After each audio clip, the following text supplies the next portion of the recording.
প্রথমে নববর্ষকে সর্বজনীন বলা হয়েছে, দ্বিতীয় নবান্নকে সর্বজনীন বলা হয়েছে, তৃতীয় রথযাত্রাকে সর্বজনীন বলা হয়েছে, দুদিন পরে রাখি বন্ধনকে সর্বজনীন বলা হবে, তৃতীয় দিন হোলি খেলাকে সর্বজনীন বলা হবে, চতুর্থ দিন দুর্গাপূজাকে হোলি সর্বজনীন বলা হবে।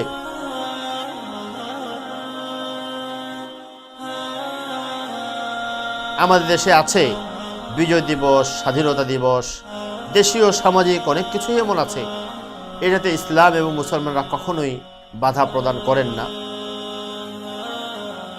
নাহমাদুহু ওয়া নুসাল্লি আলা রাসূলিহিল কারীম, আম্মা বাদ। পহেলা বৈশাখ ও নববর্ষ, বাংলা নববর্ষ উদযাপনের এই আধুনিক বর্তমান পদ্ধতিগুলো নিয়ে মুসলমানরা, যাদের মধ্যে ইসলাম আছে এবং ইসলামের মর্যাদা যারা বুঝে, তারা এই উদযাপন পদ্ধতিতে অংশগ্রহণ করতে পারে না। যারা জানে না অংশগ্রহণ করে, তারা যদি জানে তাহলে তারা অংশগ্রহণ করবে না ইনশাআল্লাহ। কেন? আমি এর মোটামুটিভাবে 5টা কারণ আপনাদের সামনে উল্লেখ করব, মৌলিক 5টা কারণ। আর শেষে বলবো যে যদি কেউ বাংলা নববর্ষ বা নববর্ষকে সামনে রেখে নিজের চেতনাকে জাগ্রত করা এবং নিজের মুহাসাবা, পুরনো বছরের হিসাব, সামনের বছরের জন্য উদ্যমতা সৃষ্টি করার আকাঙ্ক্ষা কেউ কারো থাকে, তাহলে সে কিভাবে সেটাকে কাজে লাগাতে পারে বা এই সুযোগটা তার কি আছে সে বিষয়ে আমি সংক্ষেপ বলবো ইনশাআল্লাহ। 5টা কারণ হলো, 1 নম্বরে, বাংলা নববর্ষ, নববর্ষের সাথে হিন্দু ধর্মের ধর্মীয় পূজা এবং আচার অনুষ্ঠানের সম্পর্ক মুসলমানকে এর উৎসব থেকে বিরত থাকতে জোর নির্দেশ করে, বাধ্য করে। কারণ আমরা অনুসন্ধান করে দেখেছি বাংলা নববর্ষের উদযাপনের সাথে হিন্দু ধর্মের পূজার, হিন্দু ধর্মের ধর্মীয় আচার অনুষ্ঠানের এক গভীর সম্পর্ক।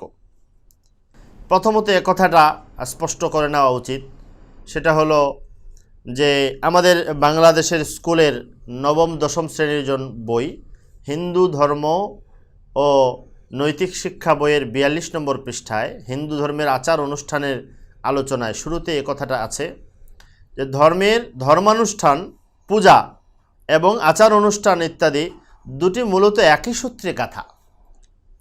তো আমি এই জন্য কয়েকটা উদ্ধৃতি এখানে তুলে ধরব, যেখানে হিন্দু ধর্মের সাথে নববর্ষ বা নববর্ষের সাথে উদযাপনের সাথে হিন্দু ধর্মের সম্পর্ক এবং এরপরে এ ব্যাপারে ইসলামের দৃষ্টিভঙ্গি তুলে ধরব ইনশাআল্লাহ। আমার কাছে আছে উইকিপিডিয়ায় পহেলা বৈশাখ প্রবন্ধে উল্লেখ আছে, আধুনিক নববর্ষ উদযাপনের খবর প্রথমে পাওয়া যায় 1917 সালে। প্রথম বিশ্বযুদ্ধে ব্রিটিশদের বিজয় কামনা করে সে বছর পহেলা বৈশাখে হোম কীর্তন ও পূজার ব্যবস্থা করা হয়। এরপর 1938 সালেও অনুরূপ কর্মকাণ্ডের উল্লেখ পাওয়া যায়। এখানে স্পষ্ট করেই বলা হয়েছে আধুনিক নববর্ষ উদযাপনের সূচনা হয়েছে 1917 সালে এবং তা পূজার মাধ্যমে, তারপরও এর পুনরাবৃত্তি হয়েছে পূজার মাধ্যমে। কবির চৌধুরীর প্রবন্ধ স্কুলের 10ম শ্রেণীর বাংলা বইয়েও এ কথার দিকে ইঙ্গিত রয়েছে। দ্বিতীয়, এই উইকিপিডিয়ার এই প্রবন্ধের মধ্যেই পশ্চিমবঙ্গ এবং কলকাতার নববর্ষ উদযাপনের যে তালিকা তুলে ধরা হয়েছে, এখানেও বিস্তারিত লম্বা কথায় পুরো নববর্ষ উদযাপনের সম্পর্কই কলকাতা এবং পশ্চিমবঙ্গে কেবলই পূজার সাথে। এর দু একটা উদ্ধৃতি আমি আপনাদের সামনে পেশ করছি। চৈত্র সংক্রান্তি বা মহাবিষুব সংক্রান্তির দিন পালিত হয় গাজন উৎসব উপলক্ষে চড়ক পূজা, অর্থাৎ শিবের উপাসনা। ওই দিনেই সূর্য মীন রাশি ত্যাগ করে মেষ রাশিতে প্রবেশ করে। এরপরে আছে সন্ন্যাসী বা ভক্তগণ বিভিন্ন শারীরিক কসরত প্রদর্শন করে আরাধ্য দেবতার সন্তোষ প্রদানের চেষ্টা এবং সাধারণ মানুষের মনোরঞ্জন করে থাকেন। এই উপলক্ষে ব্যবসায়িক প্রতিষ্ঠানগুলিতে মঙ্গলদাত্রী লক্ষ্মী ও সিদ্ধিদাতা গণেশের আরাধনা করা হয়। তারপর আছে কলকাতার বিষয়ে পয়লা বৈশাখের দিন উল্লেখযোগ্য ভিড় চোখে পড়ে কলকাতার বিখ্যাত কালীঘাট মন্দিরে। সেখানে বিভিন্ন ব্যবসায়ী ভোর থেকে মন্ত্রপাঠপূর্বক গঙ্গা স্নান করে প্রতীক্ষা করতে থাকেন দেবীকে পূজা নিবেদন করে হালখাতা আরম্ভ করার জন্য। ব্যবসায়ী ছাড়াও বহু গৃহস্থ পরিবারও মঙ্গল কামনা করে দেবীর আশীর্বাদ প্রার্থনা করতে কালীঘাটে গিয়ে থাকেন। ওই দিন বাঙালির ঐতিহ্যবাহী পোশাক হিসেবে নতুন ধুতি পাঞ্জাবি এবং শাড়ি পরার রেওয়াজ প্রচলিত আছে। এই দুটি বিষয়ে উইকিপিডিয়া থেকে পেশ করা হলো। 3 নম্বর, আমি আমাদের বাংলাদেশ জাতীয় জ্ঞানকোষ এশিয়াটিক সোসাইটি থেকে প্রকাশিত বাংলাপিডিয়ার 14 নম্বর খণ্ডে হিন্দু ধর্ম প্রবন্ধে আমি আপনাদের সামনে পেশ করছি। হিন্দু ধর্ম 14 নম্বর খণ্ড 317 নম্বর পৃষ্ঠায় সেখানে আছে হিন্দু ধর্ম বাংলাদেশে হিন্দু ধর্ম চর্চা। ক্ষুদ্র পরিসরে কাঙ্ক্ষিত ফল কামনায় আরও অনেক পূজা অনুষ্ঠান ও ব্রতোপবাস পালিত হয়। হিন্দু ধর্মের ইবাদত বন্দেগী আচার অনুষ্ঠান সম্পর্কে আলোচনা করতে গিয়ে এর মধ্যে উল্লেখযোগ্য শনি পূজা, সত্যনারায়ণ পূজা, অক্ষয় তৃতীয়া, ভ্রাতৃদ্বিতীয়া, এরপরে আছে চৈত্র সংক্রান্তি ও পহেলা বৈশাখ। পূজার শিরোনামে স্পষ্ট ভাষায় একথার উল্লেখ আছে, চৈত্র সংক্রান্তি ও পহেলা বৈশাখ। বাংলাপিডিয়া 7 নম্বর খণ্ড 215 নম্বর পৃষ্ঠা, এখানে বাংলা নববর্ষের পহেলা বৈশাখের আলোচনায় পহেলা বৈশাখ অধ্যায়ে কীভাবে পহেলা বৈশাখ বাংলাদেশে পালিত হয় 215 নম্বর পৃষ্ঠায় আলোচনা করতে গিয়ে বাংলা নববর্ষ চৈত্র সংক্রান্তি উপলক্ষে 3 পার্বত্য জেলায় উপজাতিদের ঐতিহ্যবাহী ধর্মীয় সামাজিক উৎসব বৈশাখী আনন্দমুখর পরিবেশে পালিত হয়। এখানে দীর্ঘ আলোচনা করে প্রবন্ধকার লেখক একথাটাও তুলে ধরেছেন যে এখানে পানিকে পবিত্রতার প্রতীক ধরে নিয়ে মারমারা তরুণ তরুণীদের পানি ছিটিয়ে পবিত্র ও শুদ্ধ করে নেয়। এটা নববর্ষ উদযাপনের ওই জাহেলি এবং ইসলাম পূর্বপন্থা যেখানে পানি ছিটানোর এবং ভিন্ন বিশ্বাসের কথা ছিল, যেটা দেখে নবী করিম সাল্লাল্লাহু আলাইহি ওয়াসাল্লাম নিষেধ করেছেন, সেই হুবহু এটা বাংলাদেশে এখনও পর্যন্ত প্রচলিত আছে। আমার হাতে আছে হিন্দুর আচার অনুষ্ঠান চিন্তাহরণ চক্রবর্তীর লেখা হিন্দু ধর্মের। এই বইয়েরও 87 নম্বর পৃষ্ঠায় তিনি উল্লেখ করেছেন হিন্দু ধর্মের আচার অনুষ্ঠানের মধ্যে একটা বিশেষ হলো নববর্ষোৎসব। এখানে তিনি একটু দীর্ঘ আলোচনা করে শেষে বলেছেন, যাহাদের বাড়িতে গরু আছে তাহাদের মধ্যে কেহ কেহ এই দিন গোয়াল ঘরে ভগবতী দুর্গার পূজার ব্যবস্থা করেন। ব্যবসায়ীরা এই দিন দেব পূজার মধ্য দিয়ে হালখাতা বা নতুন হিসাবের খাতার পত্তন করেন। দোকান কারখানায় গণেশের মূর্তি স্থাপিত হয়। খাতায় সিন্দুরের দ্বারা স্বস্তিক অঙ্কিত হয়, দেবতার নাম লেখা হয়। এই অনুষ্ঠান বর্তমানে বিশেষ পরিচিত হইলেও ইহা প্রাচীন নয়। সর্বশেষ আমার হাতে আছে হিন্দু ধর্ম নৈতিক শিক্ষা, আমাদের স্কুলের 2013 সালের পুনর্মুদ্রণ, নবম ও দশম শ্রেণীর বই, এর 42-43 নম্বর পৃষ্ঠা। বর্ষবরণ বাংলা সনের প্রথম দিন নতুন বছরকে বরণ করার মাধ্যমে এই উৎসব পালন করা হয়। এটি ধর্মীয় অনুভূতির পাশাপাশি পেয়েছে সার্বজনীনতা। তো এটা তাদের ধর্মীয় উৎসব এবং এর মধ্যে আছে এদিন বিভিন্ন পূজা, মিষ্টি, ইলিশ পান্তা খাওয়া, ভাব বিনিময়, অন্যান্য অনুষ্ঠান ও হালখাতা সহ নানা প্রকার অনুষ্ঠান করা হয়। এটা যে পরিষ্কারভাবেই এবং বৈশাখীর কথাও আছে। বর্ষবরণ ও চৈত্র সংক্রান্তির উপলক্ষে পাহাড়ি অঞ্চলে বিভিন্ন ক্ষুদ্র নৃগোষ্ঠীর মধ্যে ধর্মীয় সামাজিক উৎসব বৈশাখী পালন করা হয়। এখানে স্পষ্ট কথাই আছে হিন্দু ধর্মের ধর্মীয় অনুষ্ঠানের কথা।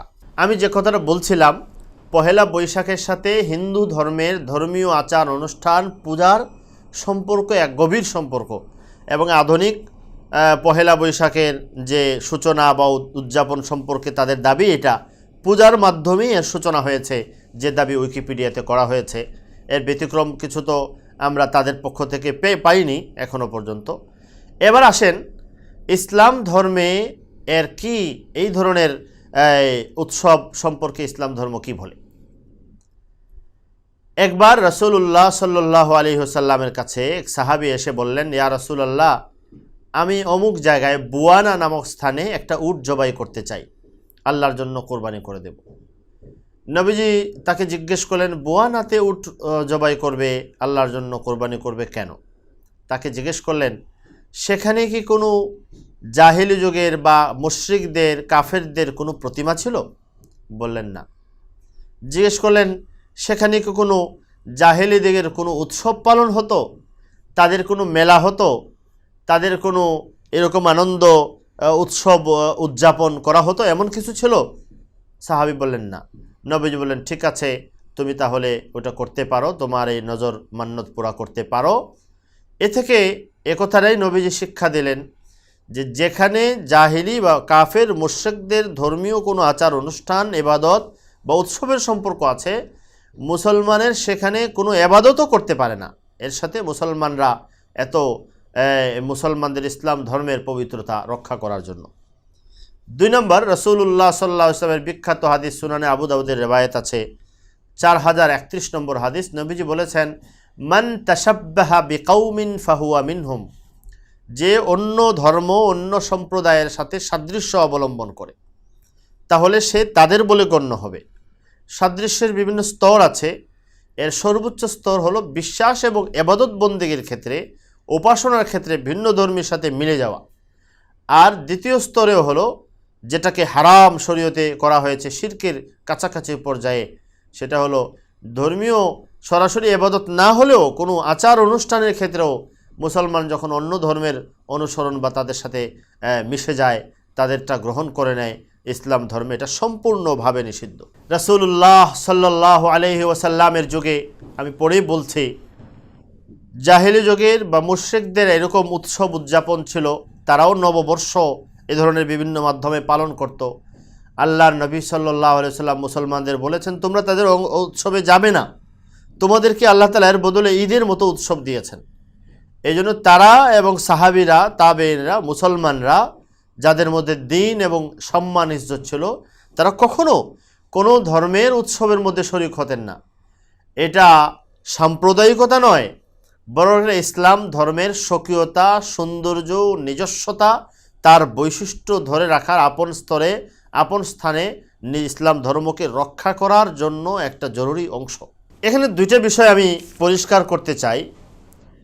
একটা হলো আজকাল ইদানিং কিছু কিছু লেখক, গবেষক, মিডিয়া কর্মীরা একটা কৌশল করছেন, ষড়যন্ত্র করছেন। ষড়যন্ত্রটা হলো পহেলা বৈশাখ এবং নববর্ষ উদযাপনটাকে সর্বসাধারণের, সর্বজনীন, এটা সার্বজনীনতা পেয়েছে, এই ধরনের শব্দ ব্যক্ত করেন। আমি শ্রোতা বন্ধুদেরকে স্পষ্ট করে দিতে চাই, দেখেন, সার্বজনীন এবং সর্বজনীন কোনো বিষয় যদি এমন থাকে যেটা ধর্ম এবং ইসলামের সাথে সাংঘর্ষিক নয়, আমাদের দেশে আছে বিজয় দিবস, স্বাধীনতা দিবস, দেশীয় সামাজিক অনেক কিছুই এমন আছে, এটাতে ইসলাম এবং মুসলমানরা কখনোই বাধা প্রদান করেন না। কর্মপদ্ধতিতে তাদের কথা থাকতে পারে ইসলাম ধর্মের নীতি নির্ধারণের ক্ষেত্রে, মৌলিক বিষয়ের সাথে কোনো সংঘাত এখানে নেই, থাকতে পারে না। দ্বিতীয়, যদি এমন হয় যে অন্য ধর্মের একটা অংশকে এনে কেউ দাবি করে এটা সর্বজনীন এবং এই দাবি করে আমাকে তার আরেকজনের ধর্ম পালনের দিকে নিয়ে যেতে চায়, তাহলে আমি কি চোখ বন্ধ করে তার এই সার্বজনীনতার দাবিকে মেনে নেব? আমি একটা উদাহরণ আপনাদেরকে দিচ্ছি। ইদানিং এ সকল লেখক, বুদ্ধিজীবী এবং মিডিয়া কর্মীরা কৌশলে হিন্দু ধর্মের অনেক আচার অনুষ্ঠান এবং ইবাদত বন্দেগীকে সার্বজনীনতার লকব লাগিয়ে সর্বজনীন নাম দিয়ে মুসলমানদেরকে বাধ্য করছেন, এক ধরনের চাপ সৃষ্টি করছেন তারা যেন এটাকে গ্রহণ করে। আমি একটা উদাহরণ, আমার কাছে এই বইটাই আছে, হিন্দু ধর্ম ও নৈতিক শিক্ষা, স্কুলের নবম দশম শ্রেণীর বই। এই বইয়ের 42 পৃষ্ঠা থেকে 46 পৃষ্ঠা পর্যন্ত হিন্দু ধর্মের ধর্মীয় আচার অনুষ্ঠান, 3য় অধ্যায় ধর্মীয় আচার অনুষ্ঠান। এই বইয়ের মধ্যে শুধু হিন্দু ধর্মের ধর্মীয় আচার অনুষ্ঠান বলা হয়েছে। সেখানে দেখেন প্রথমে আছে বর্ষবরণ। এখানে লেখক বলেছেন এটি ধর্মীয় অনুভূতির পাশাপাশি পেয়েছে সার্বজনীনতা। হিন্দু ধর্মের আচার সেটা সার্বজনীনতা পেয়ে গেছে, কারা পাইয়ে দিয়েছে। দ্বিতীয়, এখানে আছে নবান্ন, 45 নম্বর পৃষ্ঠায়। নবান্ন আবহমান বাংলার একটি ঐতিহ্যবাহী অসাম্প্রদায়িক সার্বজনীন উৎসব। আমি বলি সেখানে ধর্মীয় উৎসব হিসেবে উল্লেখ করা হয়েছে, আবার সেখানে বলা হচ্ছে এটাও সার্বজনীন, এটাকেও সার্বজনীনতার প্রলেপ দেওয়ার চেষ্টা চলছে। 3 নম্বর 46 নম্বর পৃষ্ঠায় আছে রথযাত্রা। বড় আশ্চর্য, সেখানে লেখক শুরুতেই লিখেছেন, হিন্দুদের ধর্মানুষ্ঠানগুলোর মধ্যে রথযাত্রা অন্যতম একটি পর্ব। এটি হিন্দুদের ধর্মীয় উৎসব হলেও বর্তমানে সর্বজনীন উৎসব হিসেবে রূপ লাভ করেছে। হিন্দুদের ধর্মীয় উৎসব হলেও বর্তমানে এটি সর্বজনীন উৎসব হিসাবে পালিত হচ্ছে। এখানে আমি একটা ষড়যন্ত্র লক্ষ্য করছি, একটা কৌশল লক্ষ্য করছি। হিন্দু ধর্মের আচার অনুষ্ঠানগুলোকে সার্বজনীনতার প্রলেপ গিলাফ পরিয়ে এটাকে মুসলমানদের উপরে চাপিয়ে দেওয়ার একটা কৌশল এখানে করা হচ্ছে। আমি প্রশ্ন করি, প্রথমে নববর্ষকে সর্বজনীন বলা হয়েছে, দ্বিতীয় নবান্নকে সর্বজনীন বলা হয়েছে, তৃতীয় রথযাত্রাকে সর্বজনীন বলা হয়েছে, দুদিন পরে রাখি বন্ধনকে সর্বজনীন বলা হবে, তৃতীয় দিন হোলি খেলাকে সর্বজনীন বলা হবে, চতুর্থ দিন দুর্গাপূজাকে হোলি সর্বজনীন বলা হবে। কোনো ধর্মের ধর্মীয় অংশকে কেউ যদি সর্বজনীন নাম দিয়ে দেয়, আমি এখানে ধোঁকা খাবো না, আমি প্রতারিত হব না, আমি এখানে পরাজিত হব না। দ্বিতীয় কথা, সব হিন্দু ধর্মের ধর্মীয় অনুষ্ঠানই সর্বজনীন হয়, মুসলমানদের কোনো ধর্মীয় অনুষ্ঠানকে তো কেউ সর্বজনীন বলে না। আমি বলছি না কথা যে মুসলমানরা বলে এটাও সর্বজনীন হোক, সবাই করুক। মুসলমান তাদের ধর্মীয় অনুষ্ঠান অন্যদের ধর্মের উপরে, অন্য ধর্মাবলম্বীর উপরে কখনোই চাপিয়ে দিতে পছন্দ করে না, চায়ও না, বলেও না। কিন্তু তারা কি কেউ কোনোদিন বলেছেন মুসলমানদের ঈদটা সর্বজনীন, মুসলমানদের নামাজ সর্বজনীন, মুসলমানদের এক একটা ইবাদতকে সর্বজনীনতা দিয়েছে? এরকম তারা কখনো বলেছেন? তারা এই মাধ্যমে একটা ধর্মের প্রচার দিয়ে অন্য ধর্মাবলম্বীদের উপর একটা মানসিক চাপ সৃষ্টি করতে চাচ্ছেন, আর নাম দিচ্ছেন এটা অসাম্প্রদায়িক, সর্বনাশা কথা। দ্বিতীয়, এটাকে তারা ধর্মনিরপেক্ষ নাম দিচ্ছেন। আমি বলি, ধর্মনিরপেক্ষ অনুষ্ঠান তো সেটা হবে যার সাথে কোনো ধর্মের ধর্মীয় সম্পর্ক যদি না থাকে, দেশীয় কোনো অনুষ্ঠান, দেশের জাতীয় দিবসগুলোর মধ্যে আছে যেগুলো, সেগুলোর ব্যাপারে বললে সে কথা বলা যেতে পারে। কিন্তু একটা ধর্মীয় অনুষঙ্গ যেখানে তাদের সব ধর্মের বইগুলোর মধ্যে আছে এটা পূজা, তাদের ধর্মীয় আচার অনুষ্ঠান, সেটাকে ধর্মনিরপেক্ষ নাম দিতে লজ্জা লাগে না তাদের? সামান্যতম তাদের বাধে না? এজন্য আমি বলেছি যে পহেলা বৈশাখের সাথে হিন্দু ধর্মের পূজার সম্পর্ক। তাদের লেখনী বলে নতুন নববর্ষ উদযাপনের সূচনা হয়েছে হিন্দু ধর্মের পূজার মাধ্যমে, পরবর্তীগুলো তারই অনুসরণ চলছে। তারা তাদের বই পুস্তকে, স্কুলের বই পর্যন্ত দেশের শত শত হাজার লাখ লাখ কোটি কোটি ছাত্রের কাছে এটাই যাচ্ছে। এটা প্রমাণ হচ্ছে যে এটা তাদের ধর্মীয় উৎসব, আর এটাকে সর্বজনীন করে দেওয়া হয়েছে, একথাও বইয়ের মধ্যে আছে। আমরা এটাকে চোখ বন্ধ করে মেনে নেব? ইসলাম এটাকে সমর্থন করে না, মুসলমান এটা করতে পারে না, মুসলমান এটা করবে না। না জানা থাকলে জানা মাত্রই মুসলমান এই উৎসব থেকে ফিরে আসবে। দ্বিতীয় বিষয় হলো, নববর্ষ উদযাপনে মুসলমান কেন যাবে না? ইসলাম ধর্মে নববর্ষ উদযাপনের উৎসবের ধারণা ইসলাম ধর্মে নেই। ইসলাম নববর্ষ উদযাপনের নামে উৎসব করাটাকে ইসলাম পছন্দ করে না। বরং ইসলাম উৎসবের জন্য, মুসলমানদের আনন্দের জন্য ঈদ দিয়েছে। ইসলাম মুসলমানদের আনন্দের জন্য, উৎসবের জন্য তাদের সামাজিক বৈধ পন্থায়, হালাল পন্থায় উদযাপিত সামাজিক সব উৎসবগুলোকে শর্ত সাপেক্ষে অনুমোদন করেছে। এজন্য নববর্ষ নামে এই উৎসবটাকে ইসলাম পছন্দ করে না। হাদিস শরীফে এসেছে, রাসূলুল্লাহ সাল্লাল্লাহু আলাইহি ওয়াসাল্লাম, আবু দাউদ শরীফের 3313 নম্বর হাদিসে আছে, রাসূলুল্লাহ সাল্লাল্লাহু আলাইহি ওয়াসাল্লাম যখন মদিনায় এলেন, মদিনায় আসার পরে নবী করিম সাল্লাল্লাহু আলাইহি ওয়াসাল্লাম দেখলেন যে তারা বছরে 2 দিন উৎসব পালন করে। এর মধ্যে একটা হলো নববর্ষ, আরেকটা হলো মেহরাজান, নাইরুজ আর মেহরাজান। নবী করিম সাল্লাল্লাহু আলাইহি ওয়াসাল্লাম সাহাবীদেরকে জিজ্ঞেস করলেন, এরা এই 2 উৎসব কি পালন করে?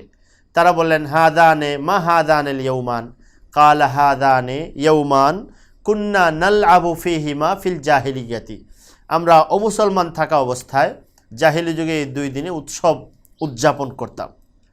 আল্লাহর নবী সাল্লাল্লাহু আলাইহি ওয়াসাল্লাম তাদেরকে বললেন, আবু দাউদ শরীফের এই রিওয়ায়াত, মুসলিম মুসনাদে আহমদ ইবনে হাম্বল মুসনাদে আহমদের মধ্যে আছে। নবী করিম সাল্লাল্লাহু আলাইহি ওয়াসাল্লাম বলেছেন, 12006 নম্বর হাদিস, ইন্নাল্লাহা কাদ আবদালাকুম বিহিমা খায়রাম মিনহুমা ইয়াউমাল ফিত্রি ওয়া ইয়াউমান নাহরি। আল্লাহ তাআলা তোমাদেরকে এই 2 দিনের পরিবর্তে আরও 2টা উৎসব আনন্দের দিন দিয়েছেন, যে দিন দুটি তোমাদের জন্য এর চেয়ে অনেক উত্তম। দুনিয়ার সুখ শান্তি আনন্দ উৎসব করবা, পরকালেও এর বিনিময়ে মহান সওয়াব তোমরা আল্লাহর কাছে পাবে। পরকালেও এর বিনিময়ে সওয়াবের বিশাল ভান্ডার তোমার জন্য সংরক্ষিত থাকবে। ওই দিনটা হলো, একটা হলো ঈদুল আজহা বড় ঈদ, আর একটা হলো ঈদুল ফিত্র রমজানের ঈদ। এই 2টা ঈদ তোমাদের জন্য আল্লাহ তাআলা এর বদলে দিয়েছেন। এজন্য ইসলাম বলে নববর্ষ উদযাপনের নবী করিম সাল্লাল্লাহু আলাইহি ওয়াসাল্লাম উৎসব দেখেই, বিশেষ করে জাহিলি যুগের পূজা, তাদের ইবাদত বন্দেগীর এগুলোর কারণে বিশেষ করে নবীজি নিষেধ করে দিয়েছেন, তোমরা ওইটা বাদ, ঈদের উৎসব তোমরা পালন করো। এখন যে মুসলমান আল্লাহর দেওয়া উৎসব পালন করবে, করে আবার সেই কাফের মুশরিক বা অন্যদের ধর্মীয় উৎসব অথবা এমনি নববর্ষ উদযাপনের নামে উৎসবে মেতে উঠবে, সে তো আল্লাহর এই দান যথাযথভাবে গ্রহণ করল না। সিয়ারু আলামিন নুবালা 6 নম্বর খণ্ড 395 নম্বর পৃষ্ঠায় আছে, খলিফা হযরত আলী ইবনে আবি তালেব রাদিয়াল্লাহু আনহুর কাছে ইমাম আবু হানিফার দাদা নু'মান ইবনুল মারজুবান নববর্ষের দিনে হাদিয়া নিয়ে গেলেন, ফালুদা নিয়ে গেলেন, ফালুদাজ। উনি যখন বলেন কী জন্য এনেছো, বলে আজকে নববর্ষের দিন, এই জন্য আপনার জন্য হাদিয়া নিয়ে এসেছি। তখন হজরতে আলী রাদিয়াল্লাহু বলেন, নাউরিজুনা কুল্লা ইয়াউমিন, নাউরিজুনা কুল্লা ইয়াউমিন, অথবা বলেন মাহরিজুনা কুল্লা ইয়াউমিন। আরে আমাদের নববর্ষ বছর একদিনে নয়, আমাদের নববর্ষ প্রতিদিন, আমাদের নববর্ষ প্রতিদিন, আমাদের নববর্ষ প্রতিদিন। বছরে একদিন উৎসব আমেজ করে সারা বছর ঘুমিয়ে অকর্মণ্য হয়ে থাকবে, নিষ্কর্ম হয়ে থাকবে, কাজ করবে না, এটা ইসলাম পছন্দ করে না। বুখারী, ইমাম বুখারী রাহমাতুল্লাহ তারিখুল কবির 1 নম্বর খণ্ড 1319 নম্বর বর্ণনায় আছে, হযরত আলী রাদিয়াল্লাহু কোনো নববর্ষে লা ইয়াকবালুল কানা আলী লা ইয়াকবালু হাদিয়াতান ইয়াউমান নাইরুজ, নববর্ষের দিনে কেউ কোনো হাদিয়া দিলে তিনি গ্রহণই করতেন না। ওমর ইবনে আব্দুল আজিজ খলিফা ঘোষণা দিয়েছিলেন, নববর্ষের দিন কেউ যদি আমাকে কোনো হাদিয়া, আমার কাছে যেন কেউ কোনো ধরনের কোনো হাদিয়া নিয়ে না আসে। হযরত আলকামা জুবাইদ আল ইয়ামি তারিখে বাগদাদে রেওয়ায়েত আছে, ওনারা নববর্ষের দিন কানু ইয়াসুমুন ওয়া ইয়াতাকিফুনা ইয়াউমান নাইরুজ ওয়া ইয়াতাকিফুনা ফিল মাসাজিদ, তারা নববর্ষের দিন মসজিদে ইতিকাফ করতেন, রোজা রাখতেন। নববর্ষে মানুষ খুব ভালো খায়টায় উৎসব করে, ওনারা উৎসব বাদ দিয়ে রোজা রাখতেন আর বলতেন, হাদা ইয়াউমু ঈদিন লিল মুশরিকিন, এটা কাফেরদের উৎসব আমেজ, তাদের এই উৎসব আচার অনুষ্ঠান পালন করছে, আমরা তাদের বিরোধিতা করে আমরা আমাদের অবস্থান রক্ষা করার জন্য তারা মসজিদে ইতিকাফ করতেন এবং নামাজ পড়তেন। এটা ছিল সলফের জামানায় নববর্ষ উদযাপনের পদ্ধতি। এজন্য ইসলাম ধর্ম নববর্ষ উদযাপনের উৎসব আমেজকে পছন্দ করে না। হ্যাঁ, কেউ যদি বলে 1 বছর পার হলো, নতুন আরেক বছরের সূচনা হলো, আমি নতুন বছরের ব্যাপারে আমার অতীত বছরের হিসাব নিতে চাই, নতুন বছরের জন্য নতুন উদ্দীপনা জাগাতে চাই, আমার কাজে কর্মে উৎসাহ জাগানোর জন্য করতে চাই, তার জন্য রয়েছে 2টা কথা। একটা হলো হযরত আলী বলেছেন, মুসলমান বছরে একবার হিসাব করবে না, মুসলমানের হিসাব হবে প্রতিদিন। নবী করিম সাল্লাল্লাহু আলাইহি সাল্লাম দোয়া শিখিয়েছেন, প্রতিদিন সকালে উঠেই তুমি তোমার সমস্ত প্রতিজ্ঞা প্রতিশ্রুতি নবায়ন করো। সব দুয়ার মধ্যে আছে, সব দুয়ার মধ্যে আছে, সকালের দোয়া আছে, সকালে প্রতিশ্রুতি নবায়ন করো, বিকালে প্রতিশ্রুতি নবায়ন করো। 1 বছর অপেক্ষা না, প্রতি বছর নিত্য নতুন করে তোমার প্রতিশ্রুতিকে নবায়ন করো। তুমি গাফেল হবে না, ঘুমিয়ে থাকবে না, বেঘুর থাকবে না, তুমি নিষ্কর্মা হবে না, অকর্মণ্য হবে না, তোমার কাজের উদ্দীপনা প্রতিদিন বাড়াবে। 2 নম্বর, হাদিস শরীফে আছে রাসূলুল্লাহ সাল্লাল্লাহু আলাইহি ওয়াসাল্লাম বলেছেন, 1 মাস পার হওয়ার পরে নতুন চাঁদ যখন আসে তখন নবী দোয়া শিখিয়েছেন, একটা দোয়া নতুন চাঁদ আসলে, আল্লাহুম্মা আহিল্লাহু আলাইনা বিল আমনি ওয়াল ঈমান ওয়াস সালামাতি ওয়াল ইসলাম, হে আল্লাহ এই নতুন মাসের চাঁদটা যেন আমাদের ঈমানের সাথে এবং নিরাপত্তার সাথে কাটে, ইসলামের সাথে এবং শান্তির সাথে কাটে। আল্লাহর কাছে দোয়া করবে, নিজেরই প্রতিজ্ঞা করবে। আরেক দূর হাদিসে আছে, হিলাল রুশদিন ওয়া খাইরিন, এই কল্যাণের এবং রুশদের হেদায়েতের চাঁদ মনে করে আল্লাহর কাছে এটা কামনা করবে। কেউ যদি প্রতিদিনও করে, প্রতি মাসেও করে, বছরের শুরুতেও আবার এভাবে নিজেকে প্রস্তুত করতে চায়, তাহলে এটার ইসলাম নিষেধ করে নাই। এটা তার উৎসব আমেজ এগুলো দিয়ে নয়, এটার জাতীয়তা এবং লোক দেখানো অবস্থা নয়, এটা হবে ব্যক্তি পর্যায়ে ব্যক্তিগত এবং প্রতিশ্রুতি, সত্যিকার অর্থেই প্রতিশ্রুতি নবায়নের প্রতিজ্ঞা জামাতবদ্ধভাবে কেউ যদি ক্ষুদ্র পরিসরে, সাধারণ পরিসরে, ব্যক্তিগত উদ্যোগে করে, তাহলে এটাকে ইসলাম নিষেধ করে নাই। কিন্তু নববর্ষ উদযাপনের উৎসব আমেজ নানা রকমের অকল্যাণ মিশ্রিত করে এটাকে ইসলাম পছন্দ করে না। বিশেষত এই জন্য করে না, এই উৎসব পালনের এই পদ্ধতিটা মুসলমানদের থেকে না, সূচনা থেকেই এটা কাফের এবং বেঈমানদের থেকে এসেছে, যারা আল্লাহতে বিশ্বাস করে না। এজন্য কল্যাণ ও কল্যাণের জন্য তাদেরকে বছরের শুরুতে কল্যাণ ও কল্যাণের জন্য উৎসব পালন করতে হয়। তৃতীয় বিষয়, নববর্ষ উদযাপন এবং পহেলা বৈশাখের ইসলামের সাথে সাংঘর্ষিকতার তৃতীয় কারণ হলো, বাংলাপিডিয়া 7 নম্বর খণ্ড 213 নম্বর পৃষ্ঠায় পহেলা বৈশাখ প্রবন্ধে আছে, নববর্ষের সাথে জড়িয়ে আছে কিছু এমন ভুল বিশ্বাস যেগুলো ইসলামের সাথে সরাসরি সাংঘর্ষিক, যেগুলোকে ইসলাম পছন্দ করে না, ইসলামের বিশ্বাসের সাথে সাংঘর্ষিক। এর দুইটা বাংলাপিডিয়াতে আমি দেখাচ্ছি। একটা আছে 213 নম্বর পৃষ্ঠায়, বাংলাপিডিয়া 213 নম্বর পৃষ্ঠায়, এ দিনটিতে ভালো খাওয়া, ভালো থাকা এবং ভালো পড়তে পারাকে তারা ভবিষ্যতের জন্য মঙ্গলজনক মনে করেন। ইসলাম এটাকে পছন্দ করে না, এটাকে বিশ্বাস করে না। ইসলাম বলে মঙ্গল অমঙ্গল ভালো মন্দ সব আল্লাহ দিয়ে থাকেন, এই দিনের সাথে এর কোনো সম্পর্ক নাই। এই বিশ্বাসের সাথে ইসলামের কোনো সম্পর্ক নাই। এই বিশ্বাসকে এই বইয়ের মধ্যে উল্লেখ করে দিয়ে এটার প্রাতিষ্ঠানিক রূপ দেওয়া হয়েছে।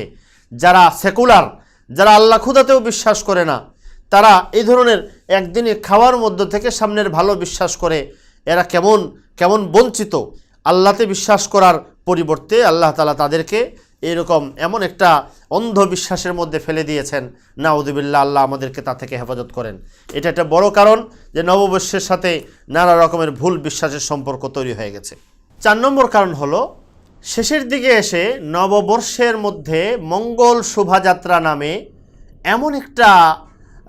এমন একটা অপছন্দনীয়, এমন একটা নিকৃষ্ট বিষয়কে জুড়ে দেওয়া হয়েছে এবং দেশব্যাপী ছড়িয়ে দেওয়া হয়েছে। মুসলমানরা সাবধান।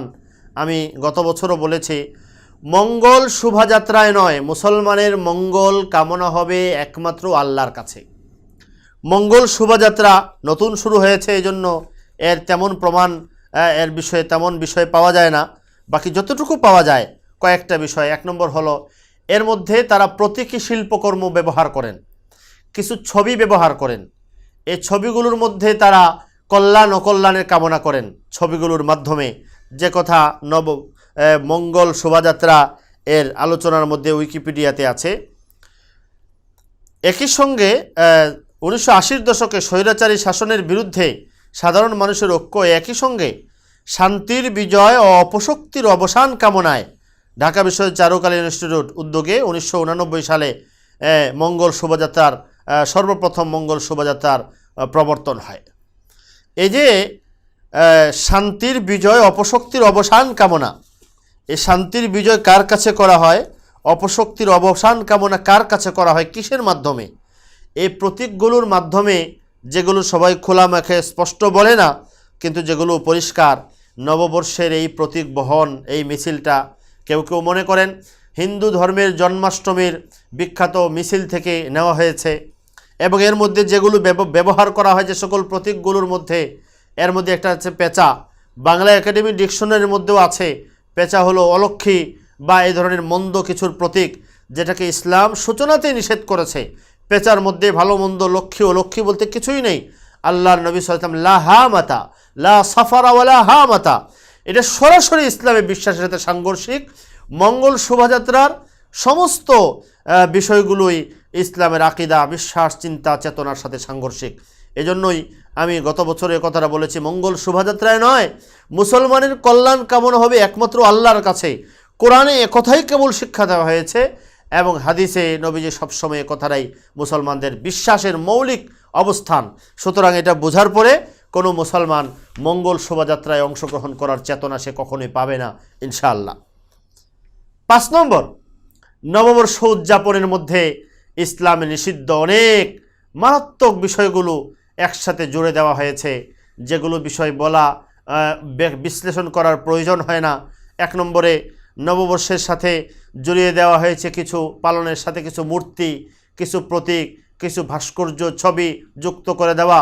আল্লাহ নবী সাল্লাল্লাহু আলাইহি সাল্লাম বলেছেন, যে মূর্তি, ছবি এগুলো নির্মাণ করবে, বানাবে, কিয়ামতের দিন আল্লাহ তাআলা তাদেরকে বলবেন, আহয়ু মা খালাকতুম, তোমরা যাকে সৃষ্টি করেছো, বানিয়েছো, তার মধ্যে প্রাণ দাও।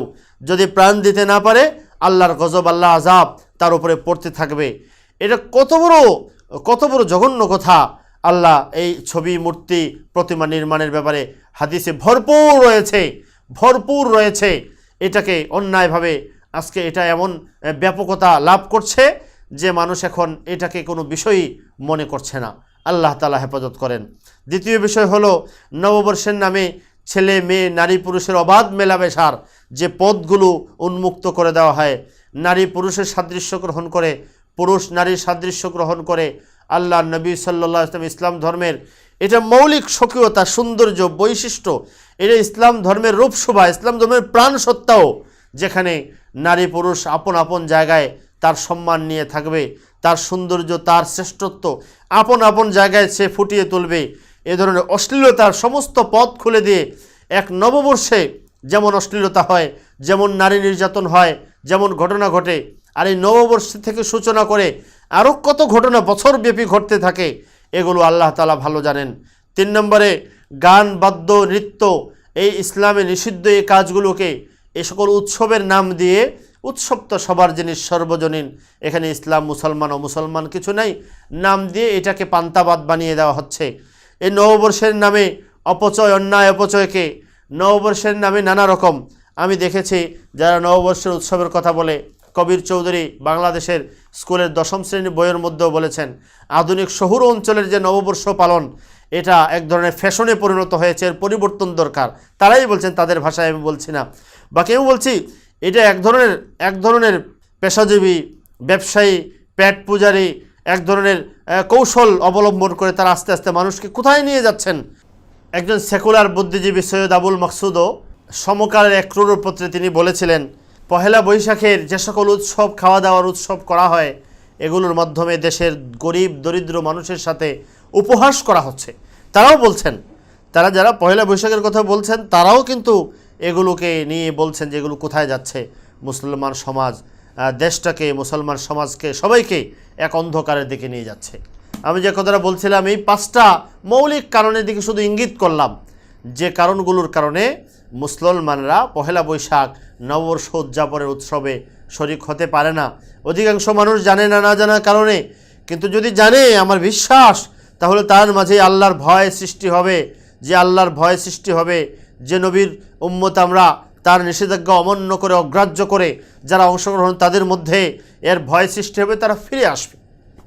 শেষ কথা, যদি তারা কেউ নববর্ষে নিজের চেতনাকে শানিত করার চেষ্টা বা আগ্রহ পোষণ করে থাকেন, তাহলে যে কথাটা আমি বলেছি যে এটা করা যেতে পারে, সেটা হলো যেমনটা সে প্রতিদিন নিজেকে প্রস্তুত করে, নবায়ন করে, নিজের চিন্তা চেতনাকে, নিজের প্রতিজ্ঞাকে প্রতি মাসে করে, প্রতি বছরে সে করতে পারে, সেটা হবে তার মনের সাথে তার বোঝাপড়া, সেটা হবে 2-4 জন মানুষের পরস্পরে বা অল্প পরিসরে এটা উৎসব মেলার আয়োজন করে, আনন্দ উৎসব আরেকটা আনন্দ উৎসবের ক্ষেত্র তৈরি করা নয়, সেটা হবে প্রতিশ্রুতি, প্রতিজ্ঞা এবং প্রতিশ্রুতি বাস্তবায়নের মাধ্যমে যদি হয়, তাহলে সেটাকে ইসলাম নিষেধ করে না। যেমন নতুন চাঁদের সময় নবীজি দোয়া শিখিয়েছেন, এ কথা বলবে, তবে সেটা কোনো ধরনের গুনাহের কাজ, কোনো ধরনের অন্যায় কাজ, কোনো ধরনের ভ্রান্ত আকীদা বিশ্বাসের অনুসরণ করে, কোনো ভ্রান্ত বিশ্বাসকে লালন করে নয়, সেটা হবে আল্লাহর কাছে চেয়ে, আল্লাহর এবং আল্লাহ রসুলের বর্ণিত পন্থায়, তাহলেই কেবল তার মধ্যে কল্যাণ আসতে পারে।